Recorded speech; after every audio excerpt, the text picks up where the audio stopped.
The Demonology of King James, Part 4. Now I pray you, come on to that fourth kind of spirits, which by the pagans was called Diana and her wandering court, and among us was called the fairies, as I told you, our good neighbors, was one of the source of illusions that was rifeless in the time of papistry. For although it was held odious to prophesy by the devil, yet whom this kind of spirits carried away and informed, they were thought to be luckiest of all and the best of life. To speak of many vain prattles found upon the illusion, how there was a king and queen of fairy of such a jolly court, and trained as they had, how had they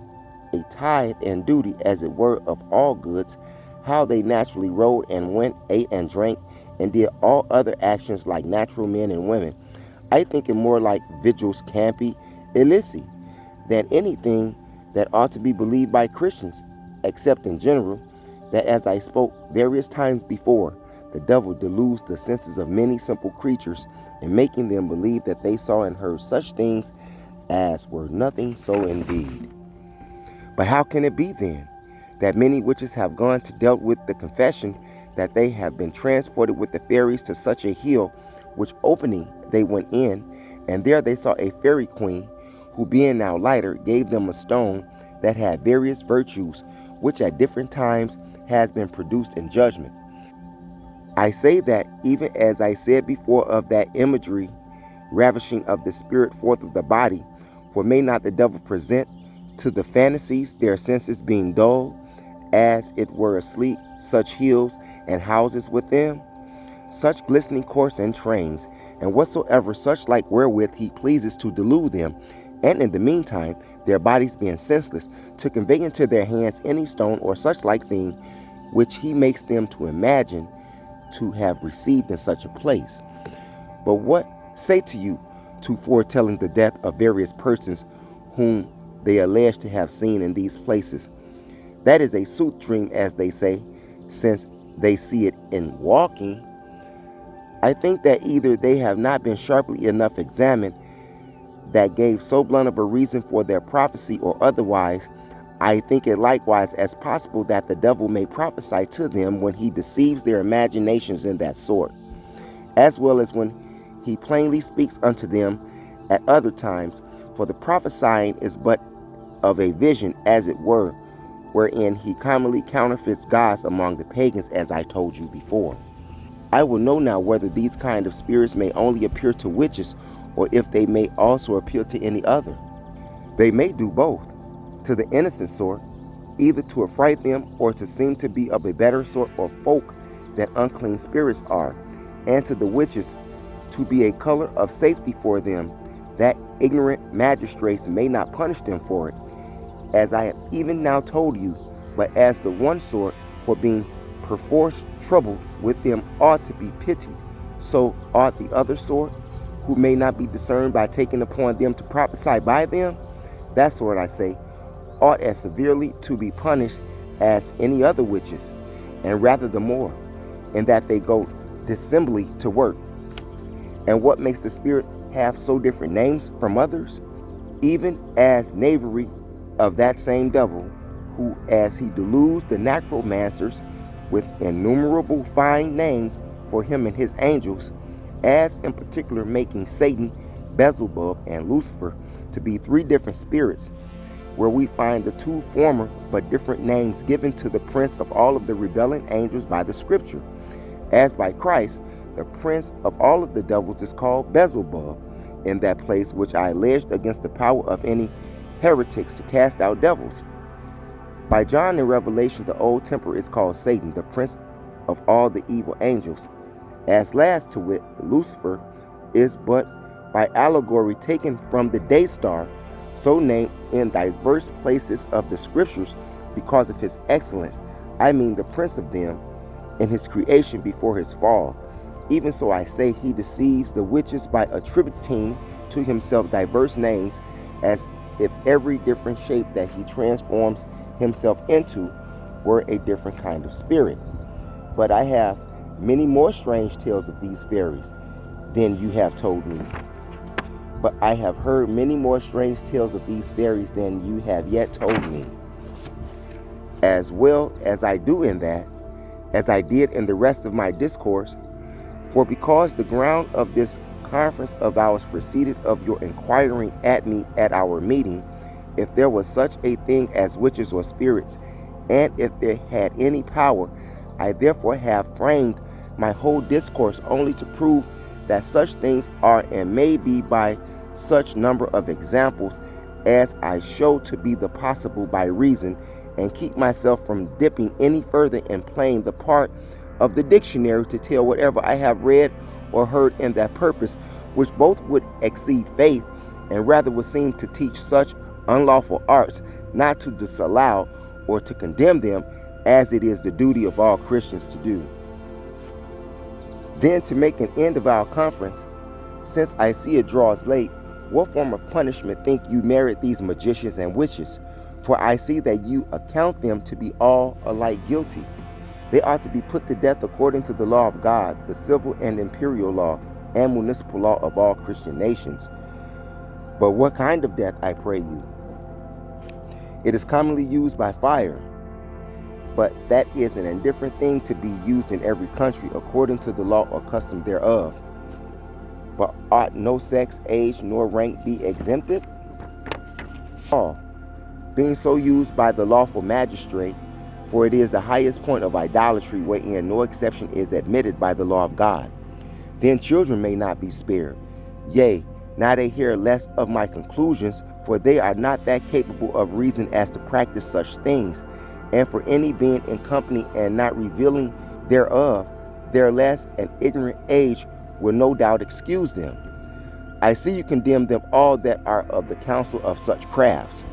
No doubt, for as I have said, speaking of magic, the consulters, trusters, and overlookers, entertainers, and stirrers up of these craftsfolk are equally guilty with themselves that are in practitioners. Whether may the prince then or supreme magistrate spare or overlook any that are guilty of that craft, upon some great respects known to them, the prince or magistrate for further trials cause may delay the punishment of them such as certain space as he thinks convenient, but in the end to spare the life and not to strike when God bids strike, and so severely punish in so odious a fault and treason against God, it is not only unlawful but doubtless no less sin in that magistrate than it was in Saul's sparing of Agag. First book of Samuel chapter 15, and so comparable to the sin of witchcraft itself, as Samuel alleged at that time. Surely then, I think, since this ought to be so severely punished, judges ought to be aware to condemn any, but such as they are sure are guilty, neither should the clattering report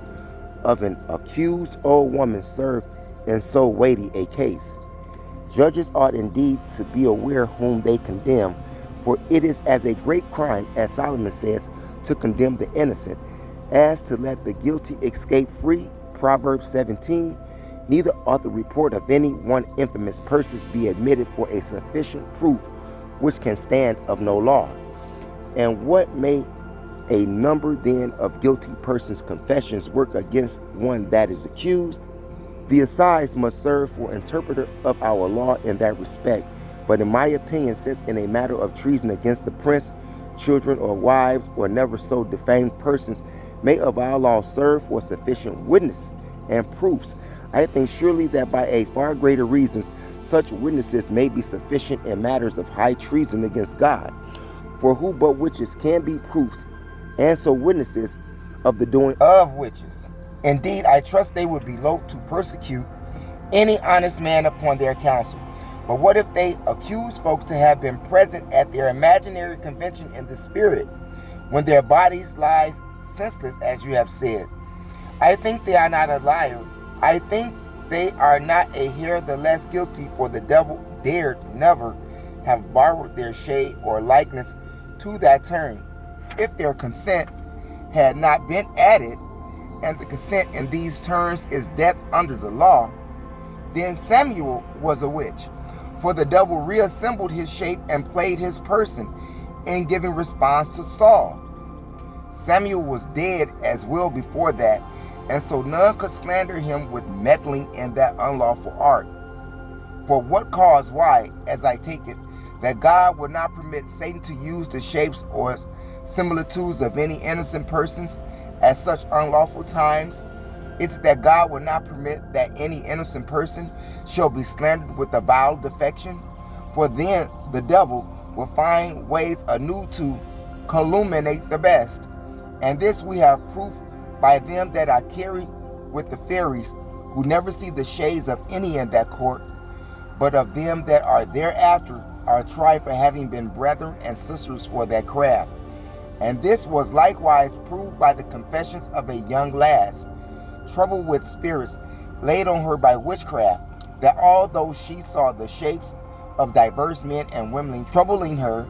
and named the persons with whom these shades represented, yet never one of them was found to be innocent, but all clearly tied to be most guilty,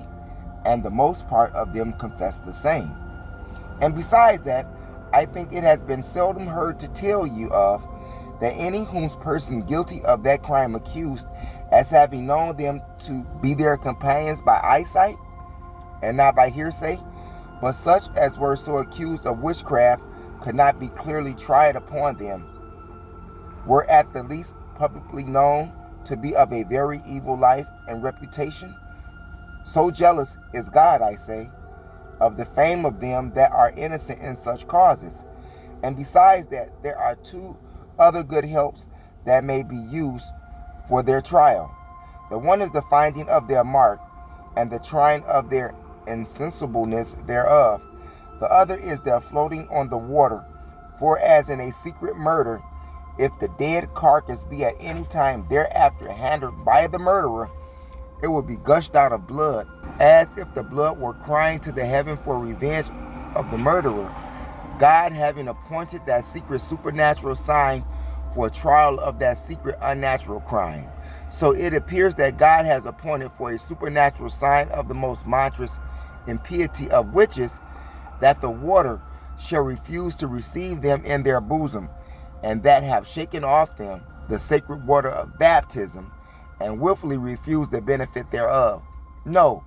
not so much as their eyes are able to shed tears, threaten or torture them as you please. Before first they represent God, not permitting them to disassemble their obstinacy, and so to shed tears at every light occasion when they will. Yea, although were disassembly like the crocodiles. Well, we have made this conference to last as long as leisure would permit. And conclude then, since I am to take my leave of you, I pray God to purge this country of these devilish practices, for they were never so rife in these parts as they are now. I pray God that so be too. But the cause are over manifest that makes them to be so rife, for the great wickedness of the people on the one part procures this horrible defection, whereby God justly punishes sin by a greater iniquity, and on the other part, the consummation of the world and our deliverance drawing near makes Satan to rage the more in his instruments, knowing his kingdom to be so near an end. Book of Revelation chapter 2. And so farewell for this time.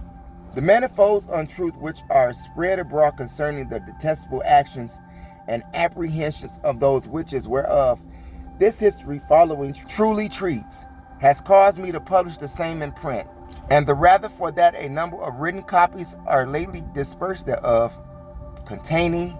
that the said witches were first discovered by means of a poor peddler traveling to the town of Trinet, and by a wonderful manner he was in a moment conveyed at midnight from Scotland to Bordeaux in France, being places of no small distance between, into a merchant's cellar there, and after being sent from Bordeaux into Scotland by certain Scottish merchants to the king's majesty, that he discovered whose witches and was the cause of their apprehension, with a number of matters miraculous and incredible, all which in truth are most false. Nevertheless, to satisfy a number of honest minds who are desirous to be informed of the variety of truth of their confessions, for the certain is more strange than the common report runs, and yet with more truth. I have undertaken to publish this sort of treatise, which declares the true discourse of all that has happened, and as well with what pretended by those wicked and detestable witches against the king's majesty, as also by what means they wrought the same. All which examinations, gentle reader, I have here truly published, as they are taken and uttered in the presence of the king's majesty, praying thee to accept it for a verity. The same being so true cannot be reproved. God, by his omnipotent power, has at all times and daily does take such care and is so vigilant for the well-being and preservation of his own, that thereby he disappoints the wicked practices and evil intentions of all such as by any means whatsoever seek indirectly to conspire anything contrary to his holy will. Yea, and by the same power he has lately overthrown and hindered the intentions and wicked dealings of a great number of ungodly creatures, no better than devils, who suffered themselves to be allured and enticed by the devil whom they served, and to whom they were privately sworn entered into the detestable art of the witchcraft, which they studied and practiced so long a time, that in the day they are seduced by their sorcery a number of others to be as bad as themselves, dwelling in the bounds of Lothian, which is the principal shire or part of Scotland where the king's majesty used to make his chief residence or abode. And to the end of their detestable wickedness, which they privately had pretended against the king's majesty, the commonwealth of that country, with the nobility and subjects of the same, should come to light, God of this detestable, unspeakable goodness did reveal and lay it open in very strange court, thereby to make known unto the world that their actions were contrary to the law of God, and the natural affection which we are generally to bear one to another. The matter of the revealing whereof was as follows. Within the town of Trinent, in the kingdom of Scotland, there dwells one David Seaton, who being deputy bailiff in the said town, had a maidservant called Gilly Duncan, who used secretly to be absent and to lie forth of her master's house every other night. This Gilly Duncan took in hand to help all such as were troubled or grieved with any kind of sickness or infirmity, and in a short space did perform many matters most miraculous, which things, for as much as she began to do upon them a sudden, having never done the like before, made her master and others to be in a great admiration and wonder thereat, by means whereof the said David Seaton had his maid in some great suspicion that she did not those things by natural and unlawful ways, but rather supposed it be done by some extraordinary and unlawful means. Whereupon her master began to grow very inquisitive and examine her which way and by which means she was able to perform matters of so great importance. Whereat she gave no answer. Nevertheless, her master, to the intent that he might the better try and find out the truth of the same, did with the help of others torment her with the torture of the pillywinks upon her fingers, which is a grievous torture, and binding or wrenching her head with a cord or rope, which is a most cruel torment also. Yet would she not confess anything.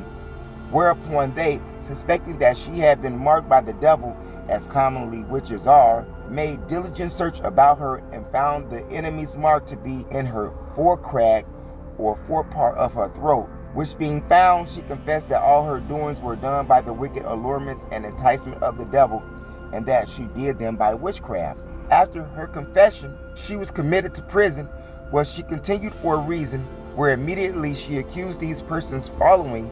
to be notorious witches, and caused them forthwith to be apprehended one after another. Agnes Samson, the eldest witch of them all, dwelling in Haddington; Agnes Samson of Edinburgh; Dr. Fian, alias John Cunningham, master of the school at Saltpans in Lothian, and whose wife and strange acts you should hear more largely in the end of this discourse. They were by the said Gilly Duncan accused. Also George Mott's wife, dwelling in Saltpans; Robert Grierson, skipper; and Jeanette Bendelanditz, with the porter's wife of Seaton, the smith at the brig Hallis, with innumerable others in that parts, and dwelling in those bounds aforesaid, of whom Some are already executed. The rest remain in prison to receive the doom of judgment at the king's majesty, will, and pleasure. The said Gilly Duncan also caused Fian McCallan to be apprehended, who conspired and performed the death of her godfather, and who used her art upon a gentleman, being one of the lords and justice of the sessions, for bearing goodwill to her daughter. She also caused to be one apprehended, once Barbara Napier, for bewitching death Archibald, last Earl of Agnes, languished at the death by witchcraft, and yet the same was not suspected, but that he died of so strange a disease, as the physician knew not how to cure or remedy the same. But of all of the other said witches, these two last, before recited, were reputed for as civil honest women, and as that dwell within the city of Edinburgh, before they were apprehended. Many other besides were taken dwellers in Leith, who are detained in prison until his majesty further will and pleasure be known, of whose wicked doings you shall particularly hear, which were as follow. This aforesaid Agnes Samson, who was the elder witch, and was taken and brought to Holyrood House before the king's majesty and various others of the nobility of Scotland, where she was narrowly examined by all the persuasions which the king's majesty used to her with the rest of his council, might not provoke or induce her to confess anything, but she stood stiffly in the denial of all that was laid to her charge, whereupon they caused her to be conveyed away to prison, there to receive such torture as has been lately provided for witches in that country. And forasmuch as by due examination of witchcraft and witches in Scotland, it has lately been found that the devil does generally mark them with a private mark, by reason the witches have confessed themselves that the devil does lick them with his tongue in some private part of their body, before he does receive them to be his servants, which mark commonly is given under the hair in some part of their body, whereby it may not be easily found out or seen, although they be searched. And generally, so long as the mark is not seen to those which search them, so long the parties that have the mark will never confess anything. Therefore, by special commandment, this Agnes Samson had all her hair shaved off, and each part of her body and her head thrown with a rope according to the custom of that country, being a pain most grievous, which she continued almost an hour, during which time she would confess not anything until the devil's mark was found upon her privates. Then she immediately confessed whatsoever was demanded of her, and testified those persons aforesaid to be notorious witches. Item: the said Agnes Samson was afterwards brought again before the king's majesty and his council, and being examined of those meeting and detestable dealings of these witches, she confessed that upon the night of All Hallows Eve last, she was accompanied as well with the persons aforesaid, as also with a great many other witches, to the number of 200, and that they all together went by sea, each one in a riddle or civi, and went in the same very substantially, with flagoons of wine, making merry and drinking by the way in the same riddles or civis, to the kirks of North Berwick and Lothian, and that after they had landed, took hands on the land, and danced this reel or short dance, singing all with one voice, Come here, go ye before, come here, go ye. If ye will not go before, come here, let me. At which time she confessed that this Gilly Duncan did before them playing this reel or dance upon a small trump called a Jew's trump, until they entered into the kirk of North Berwick.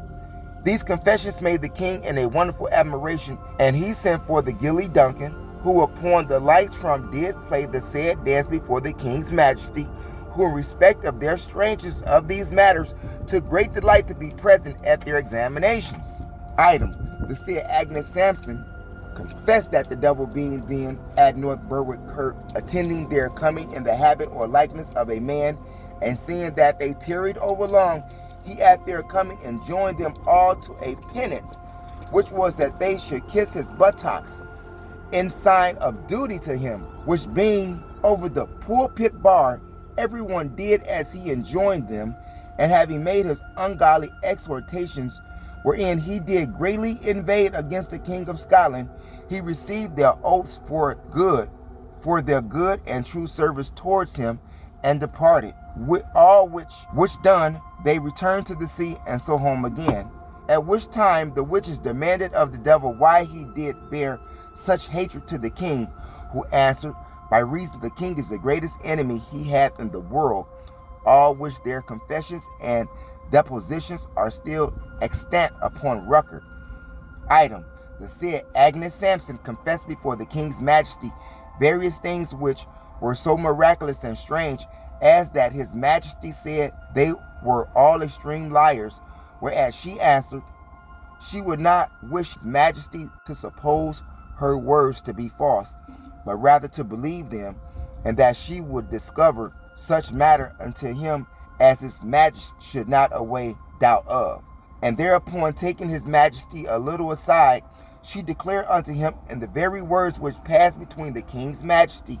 and his queen at Oslo in Norway, the first night of their marriage, with their answer each to each other. Whereat the king's majesty wondered greatly, and swore by the living God that he believed that all the devils in hell could not have discovered the same, acknowledging her words to be most true, and therefore gave the more credit to the rest which is before declared. Touching this Agnes Samson, she is the same woman who by the devil's persuasion should have intended and put in execution the King Majesty's death in this manner. She confessed that she took a black toad and did hang the same up by the heels 3 days, and collected and gathered venom as it dropped and fell from it into a oyster shell, and kept the same venom closed covered until she should obtain any part or piece of foul linen cloth that had appertained to the King's Majesty, as shirt, handkerchief, napkin, or any other thing which she had practiced to obtain by means of one John Kurz, who being attendant in his Majesty's chamber, desired him for old acquaintance between them to help her to one or a piece of such cloth as is aforesaid, which thing the said John Kurz denied to help to her, saying she could not help him do it. And the said Agnes Samson, by her dispositions since her apprehension, said that if she had obtained any one piece of linen cloth which the king had worn and fouled, she had bewitched him to death, and put him to such extraordinary pains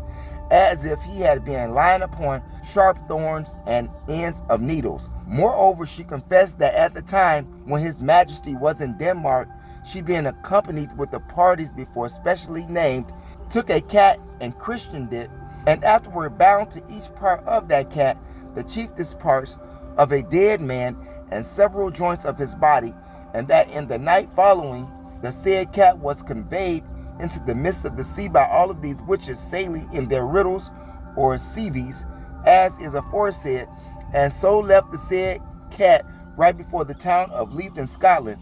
This done, there did arise such a tempest in the sea as a greater hath not seen, which tempest was the cause of the perishing of a boat or vessel coming over from the town of Burntislands to the town of Leith, wherewith many jewels and rich gifts which should have been presented to the new Queen of Scotland at her Majesty's coming to Leith. Again, it is confessed that she said Christian cat was the cause that the King's Majesty's ship at his coming forth from Denmark had a contrary wind to the rest of his ships, then being in his companies, which thing was most strange and true, as the King's Majesty acknowledged. For when the rest of his ships had a fair and good wind, then was the wind contrary and altogether against his majesty. And further said, which declared, what his majesty had never come safely from the sea, if his faith had not prevailed above their intentions. Moreover, she said, witches being demanded how the devil would use them when she was in their company, they confessed that when the devil did receive them of his servants, and that they had vowed themselves unto him, then he would carnally use them, albeit to their little pleasure, in respect of his cold nature, and would do the like at various other times. As touching the aforesaid Dr. Fian, alias John Cunningham, the examination of his acts since his apprehension declares the great subtlety of the devil, and therefore makes things to appear the more miraculous, for being apprehended by the accusations of the said Gilly Duncan aforesaid, who confessed he was the register, and that there was not one man suffered to come to the devil's reading, but only he. The said doctor was taken and imprisoned and used with the accustomed pain provided for those offenses inflicted upon the rest, as is aforesaid. First, by wringing of his head with a rope, where that he would confess nothing. Secondly, he was persuaded by fair means to confess his follies, but that would prevail as little. Lastly, he was put to the most severe and cruel pain in the world, called the boots, which after he had received 3 strokes, being inquired if he would confess his damnable acts and wicked life, his tongue would not serve him to speak, in respect whereof the rest of the witches willed to search his tongue, under which was found 2 pins thrust up into the head, whereupon the witches did chant, "Now is a charm stinted," and showed that those charmed pins were the cause he could not confess anything. Then he was immediately released of the boot, brought before the king. His confessions was taken, and his own hand willingly set thereunto, which contained as follows. First, that at the general meetings of those witches he was always present, that he was the clerk to all those that were in subjection to the devil's service, bearing the name of witches, that always he did take their oaths for their true service of the devil, and that he wrote for them such matters as the devil still pleased to command him. Item, he confessed that by his witchcraft he did bewitch a gentleman dwelling near the salt pans, where the said doctor kept school, only for being enamored for a gentle woman with whom he loved, by means of which his sorcery, witchcraft, and devilish practices he caused the said gentleman that once in 24 hours he fell into a lunacy and madness, and so continued 1 hour together. And for the proving of the same, he caused the gentleman to be brought before the king's majesty, which was upon the 24th day of December last. And being in his majesty's chamber, suddenly he gave a screech and fell into madness, sometimes bending himself and sometimes capering so directly up that his head did not touch the ceiling of the chamber, to the great admiration of his majesty and others then present, so that all the gentlemen in the chamber were not able to hold him, until they called in more help, together bound him hand and foot,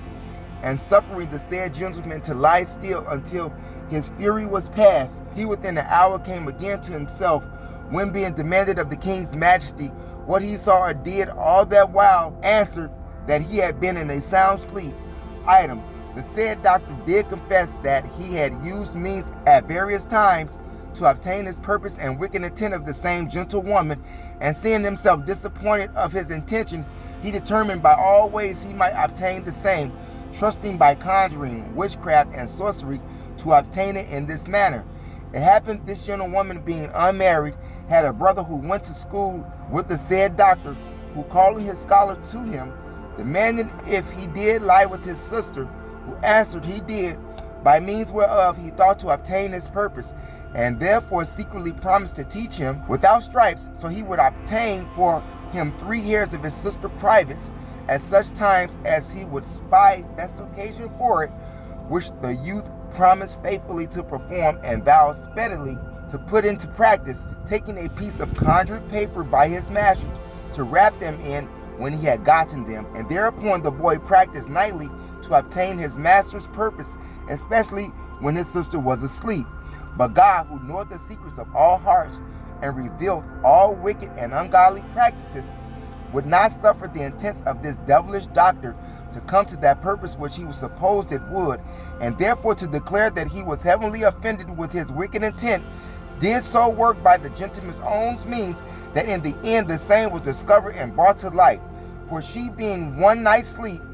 and her brother in bed with her, suddenly cried out to her mother, declaring that her brother would not suffer her to sleep. Whereupon her mother, having a quick capacity, did vehemently suspect Dr. Fian's attention, by reason she was a witch of herself, and therefore presently arose, and was very inquisitive of the boy to understand his intent, and better to know the same, did beat him with many stripes, whereby he discovered the truth unto her. The mother therefore, being well practiced in witchcraft, did think it most convenient to meet with the doctor in his own art, and thereupon took the paper from the boy, whereas she should have put the same hairs, and went to the young heifer, which never had borne calf, nor gone to the bull, and with a pair of shears clipped off 3 hairs from the udder of the cow, and wrapped them in the same paper which she again delivered to the boy, then willing him to give the same to his said master, which he immediately did. The schoolmaster, so soon as he had received them, thinking them indeed to be the maid's hairs, went straight and wrought his art upon them. But the doctor had no sooner done his intent to them, but presently the heifer or cow, whose hairs they were indeed, came to the door of the church wherein the schoolmaster was, into which the heifer went, and made towards the schoolmaster, leaping and dancing upon him, and following him forth of the church, and to what practice soever he went, to the great admiration of all the townsmen of Salt Pans, and many others who did behold the same. The report whereof made all men imagine that he did the work of it by the devil, without whom it could never have been so sufficiently effected. And thereupon the name of the said Dr. Fian, who was but a very young man, began to grow so common among the people of Scotland that he was secretly denominated for a notable conjurer. All which, although in the beginning he denied and would not confess, yet having felt the pain of the boots and the charm stinted, as aforesaid, he confessed all the aforesaid to be most true, without producing any witnesses to justify the same. And thereupon before the king's majesty he subscribed the said confessions with his own hand, which for truth remained upon record in Scotland. After that, the dispositions and examinations of the doctor said Fian alias Cunningham, as already is declared, with his own hand willingly set thereunto, he was by the master of the prison committed to ward, and appointed to a chamber by himself, where, forsaking his wicked ways, acknowledging his most ungodly life, showing that he had too much followed the allurements and enticements of Satan, and finally practiced his conclusions by conjuring, witchcraft, enchantment, sorcery, and such like, he renounced the devil and all his works, vowed to lead the life of a Christian, and seemed newly connected towards gods. The moreover, after upon conference had with him, he granted that the devil had appeared unto him the night before, all in black, with a white wand in his hand, and that the devil demanded of him if he would continue his faithful service, according to his first oath and promise made to that effect, whom, as he then said, he utterly renounced to his face, and said unto him in this manner, Avoid, Satan, avoid, for I have listened too much unto you, and by the same you have undone me, in respect whereof I utterly forsake you. To whom the devil answered that once before you die, you should be mine. And with that, as he said, the devil broke the white wand and immediately vanished forth from his sight. Thus all the day this Dr. Fian continued very solitarily, and seemed to have care of his own soul, and would call upon God, showing himself penitent for his wicked life. Nevertheless, the same might he found such means that he stole the key of the prison door and chamber in which he was, which in the night he opened, and fled away to the Salt Pans, where he was always resident, and first apprehended. Of those sudden departure, when the king's majesty had intelligence, he presently commanded diligently inquiry to be made for his apprehension, and for the better effecting thereof, he sent public proclamations into all parts of his land to the same effect. By means of those hot and hard pursuit, he was again taken and brought to prison, and then being called before the king's highness, he was re-examined as well touching his departure, as also touching all that had before happened. But this doctor, notwithstanding that his own confession appeared remaining in the record under his own handwriting, and the same thereunto fixed in the presence of his majesty and several of his council, yet did he utterly deny the same. Whereupon the king's majesty, perceiving his stubborn willfulness, conceived and imagined that in the time of his absence he had entered into a new conference and league with the devil his master, and that he had been again newly marked, for which he was narrowly searched, but it could not in any way be found. Yet for more trial of him, to make him confess, he was commanded to have a most strange torment, which was done in the manner following. His nails upon all his fingers were riven and pulled off with an instrument called in Scottish a turcus, which in England we call a pair of pincers. And under every nail there was a thrust and 2 needles, over even top to the heads, at all which torments notwithstanding, the doctor never shrank away at any whit. Then he confessed it the sooner for all of the tortures inflicted upon him. Then was he with all convenient speed by commandment conveyed again to the torment of the boots, wherein he continued a long time, and did abide so many blows in them, that his legs were crushed and beat together as small as might be, and the bones and the flesh so bruised, that the blood and marrow spurted forth in great abundance, whereby they were made unserviceable forever. And notwithstanding all of these grievous pains and cruel torments, he would not confess anything, so deeply that the devil entered into his heart, that he utterly denied all that which he had before avouched, and would say nothing upon there but this, that what he had done and said before was only done and said for the fear of pains which he had endured. Upon great consideration, therefore, taken by the king's majesty and his council, as well for the due execution of justice upon such detestable malefactors, as also for example's sake, to remain a terror to all others hereafter, that shall attempt to deal in the like wicked and ungodly actions as witchcraft, sorcery, conjuration, and such the like. The said Dr. Fian was soon after arraigned, condemned, and adjudged by the law to die, and then to be burned according to the law of that land, provided in that behalf. Whereupon he was put into a cart, and being first strangled, he was immediately put into a great fire, being readily provided for that purpose, and there burned in the Castle Hill of Edinburgh on a Saturday in the end of January last past, 1591.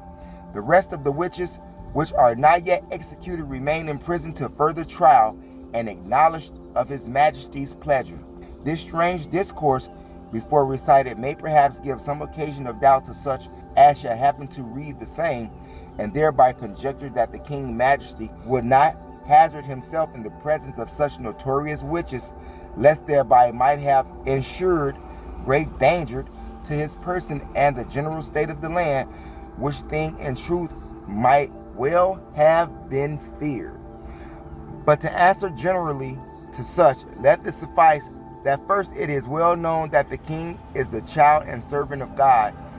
and they but servants to the devil. He is the Lord's anointed, and they but vessels of God's wrath. He is a true Christian, and trust in God. They worse than infidels, for they only trust in the devil, who daily serves him, till he has brought them into utter destruction. But hereby it seems that the Highness carried a magnanimous and unwanted mind, not frightened with their enchantments,